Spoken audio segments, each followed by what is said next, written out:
Hi everyone, RJ Fritz out and about in sunny southwest Florida.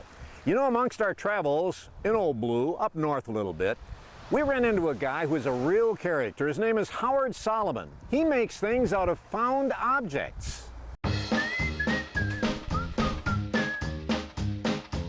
Howard Solomon bought 90 acres of land in southern Florida some 40 years ago. Little did he know he had purchased 90 acres of swampland. When I found out that I had bought a swamp, I knew I'd better build something tall. Solomon decided to dig out much of the land and use it for fill to build up his property. The dug out part ended up being a moat for his castle. You know, as I'm looking back here, Howard, I'm thinking to myself, there's only one man who knows what it took to put all this together.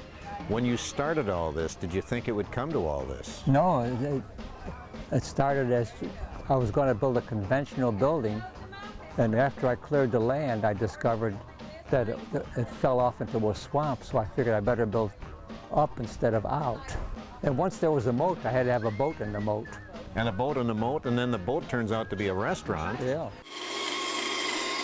Some people have a gift in one or two lines of work. For Solomon, there's no end to his talent as a craftsman. Now, how did all this happen? Well, to go way back, I was born in the depths of the Depression, and we didn't have any money for toys.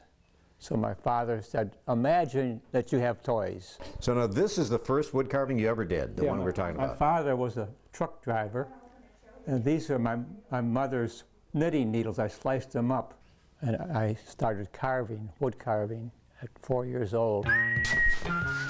Any bolt or nut or lag or anything you need is in here, huh? Pretty much, yeah. Solomon's sculptures are crafted from found objects, nuts, bolts, lawnmower parts, car parts, you name it. And each work of art has a one-liner link to it. This is a fairly new piece called The Band Broke Up. There's a writer's block. This is members of the board with The Apprentice.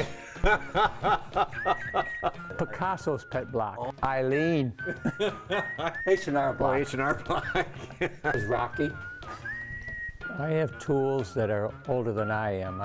I have tools from the 1800s that I use to this day. I give you a hug. Howard needs a hug. Yes, he needs a hug. That's the most wonderful. Okay.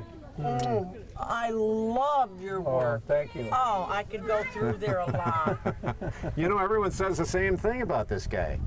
Thousands flock to see Solomon's creations each year. He's nearly 80 and has become a southern Florida icon.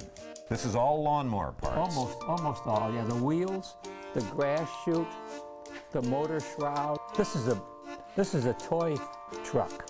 It's a toy truck. It's a truck that holds toys. Yeah.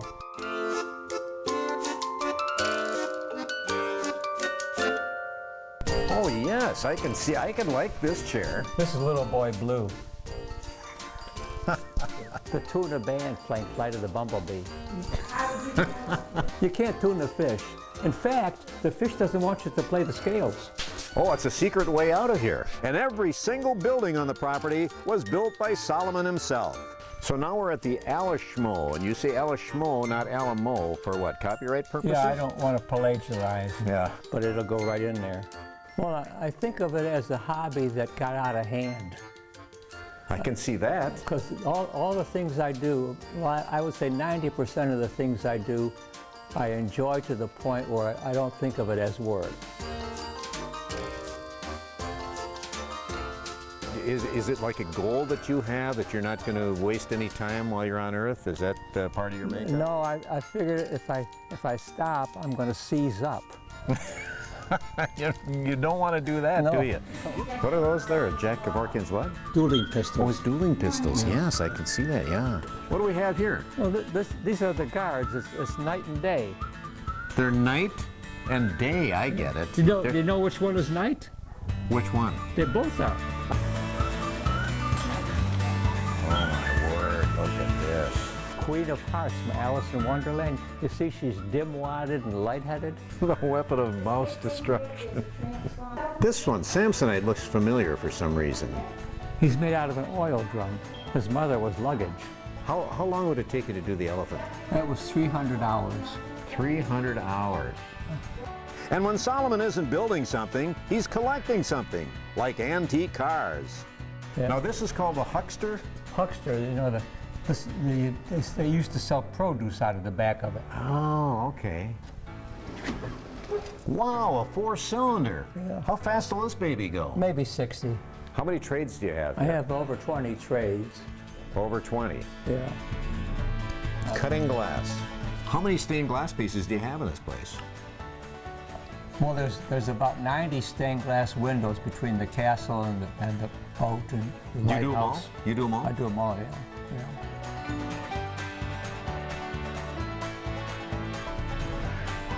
And the flying lawnmower for tall grass. Well, this is Cleopatra's barge. She lost the other half in a divorce. That's why she was in denial. Oh my word! This is it doesn't end.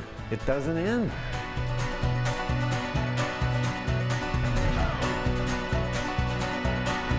What would you say is your biggest accomplishment, besides the whole overall grandiosity? Probably Surviving? surviving. Solomon personally planted thousands of oak and cypress trees on the property, which now resembles a tropical paradise. How does it make you feel when you see people just in amazement of all your works? Well, it amazes me, you know, why people would come and see this kid from a poor neighborhood in New York. Howard Solomon, proof positive that if you build it, they will come. Life to the Max is brought to you by Life Touch. Photography for a lifetime.